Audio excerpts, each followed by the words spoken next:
Hello everyone. I'm delighted today to be here with Kamlesh Patel, the author of Designing Destiny, who is a hard man to describe because of his multifaceted talents and accomplishments. You could call him in the modern context a true Renaissance man, a self-realized man whose accomplishments bridge the spiritual, the scientific, the creative, and the material spheres. He was a businessman for over 30 years in the US, in New York City, and built a successful chain of pharmacies. But more importantly, his focus has been on the evolution of consciousness through spiritual growth. Since December 2014, he has been the guide of Heartfulness. But it's a difficult title for him in a way because he is a reluctant guru. In the sense that he shuns being worshipped, he shuns being put on a pedestal, preferring silence and anonymity. So in that sense, even this interview is a challenge. Many gurus like to attract attention, whereas he avoids it as much as possible. In this regard, we see an example of a true guru who prefers to work in silence and does not charge for his services. Often people think that they will receive darshan from their guru by pressing their feet or washing their feet. But in this case, in the tradition of Lord Jesus Christ, who washed his own disciples' feet, we see somebody who is here interested in serving humanity. And in fact, in heartfulness, even that physical contact is not necessary, because the contact with the guru is heart to heart. So Kamlesh. Hello. Many people here in the audience would like to know how it is possible, by sitting, closing your eyes for just a few minutes every day, a person can change their destiny. Well, close your eyes even for a few minutes and see what really happens, whether you actively meditate or not. When in trouble, when you're angry, when you have a problem, when you are looking for some dire solution to existing quarrels that you may have had with someone, or troubling teenagers. Close your eyes for a few minutes and see what sort of guidance emanates from your heart. It will properly guide you, especially what to avoid. So minimum we can expect by closing the eyes is what not to do. And later on, as we focus more and we have two choices, heart would always go for one that is better than the other. So all the time we get guidance from within of what not to do and especially what to do that will be better for us. This is at a material level. At a spiritual level, as we advance, our consciousness keeps shifting from grosser to subtle to divine. So it's a matter of experience again. Do it and feel it and see it by yourself how closing eyes just for a few minutes can revolutionize our lives. So Kamlesh, the next question. You started meditating in this system in 1976, over 40 years ago. What has been the effect of that practice on your life? Well, it brings about tremendous clarity in life. And of course, life becomes more enjoyable. You see the clear difference between pleasures, joys, and bliss. One is able to differentiate, though we all understand these words.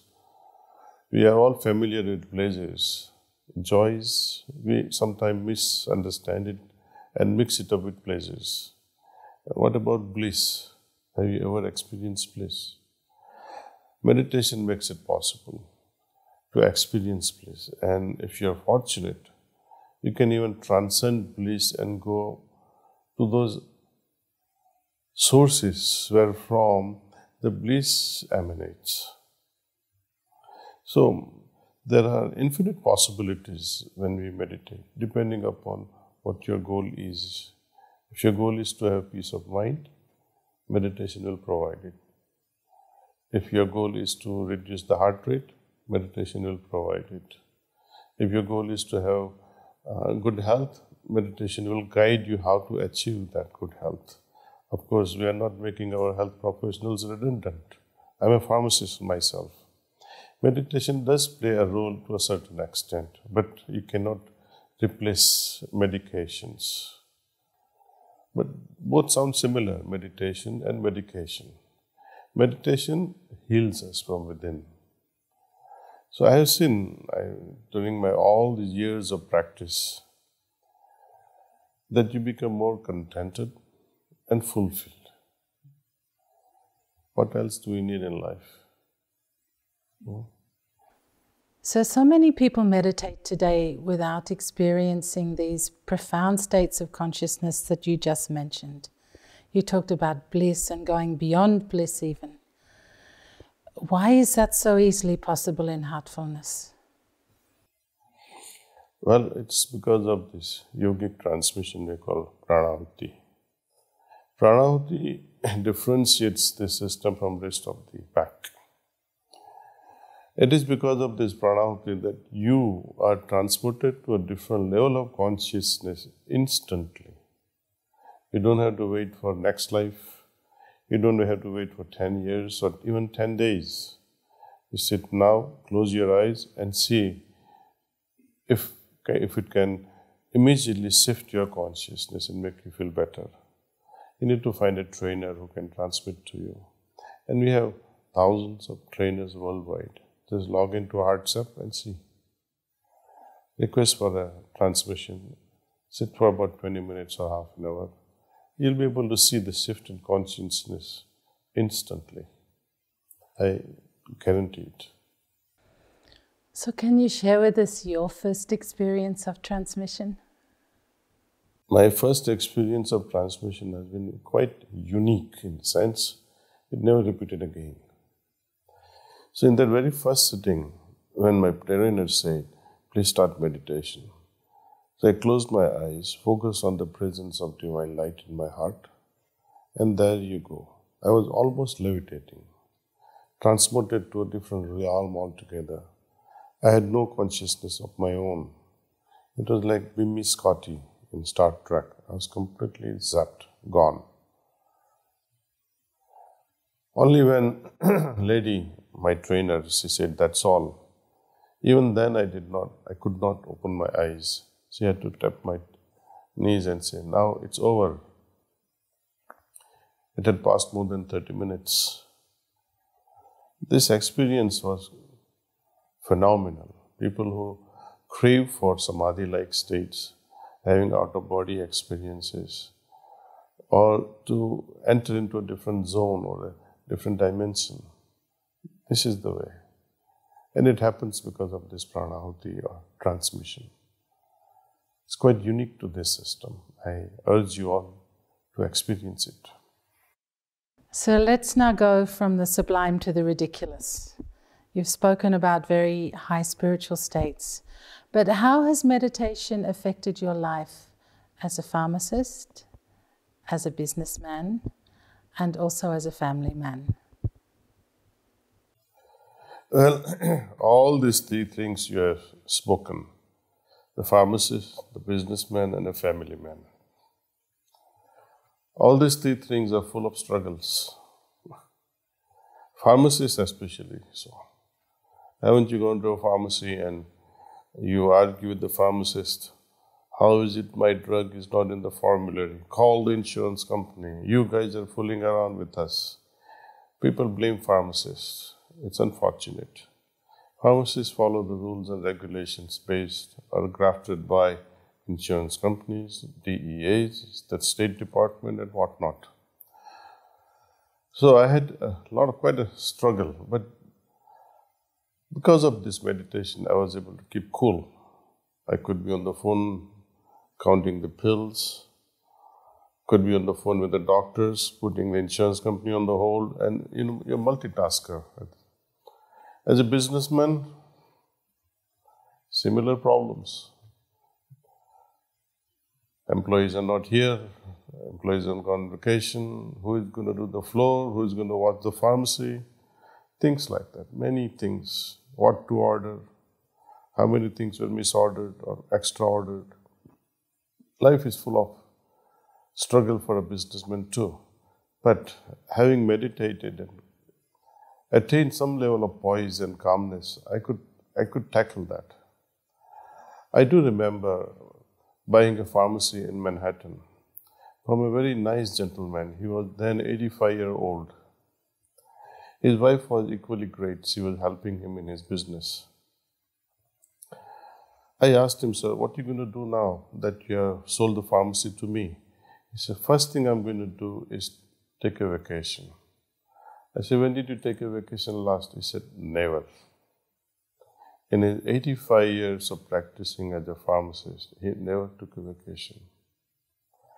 My heart cried out for him. But he must have felt such a need to be present in the pharmacy all the time. But in my scenario, I was able to trust my employees. I was able to trust my partners and move on. This trust, relationship builds up because of your nature. This nature that you build up because of meditation. And as a family man, nothing comes easy. But again, because of this meditation, when your spouse also meditates, children also meditate, you are somehow resonating, as they say, vibrating on the same frequency or similar frequency. Life becomes easier when we understand each other so well from same frequency. That doesn't mean that meditation brings about total solace, because differences are going to be there. Someone wants to go to Miami and another fellow wants to go to Niagara Falls.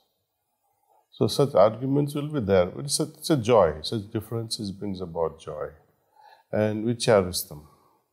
Meditation helps us to know our limits, where to fight and where not to fight. Even in fighting, one can make it such an enjoyable act. Haven't you fought with your spouse with pillows? So make it like that. Our struggles, our quarrels, let them be pillow fights, not the rock fights and hurt each other. I think meditation is the only way how we can help each other, enrich each other's lives. Not just family, but within the community as well. That's all. Okay. So one of the interesting things about you as a businessman is that quite early on, from the 80s onwards, you had already taken a business model to trust and enable your employees, so you could expand the business and so that you could travel to India to be with your own guru. And that's quite an unusual thing that only now in the business world is being seen as valuable, as an enablement model of leadership. How did you come by this?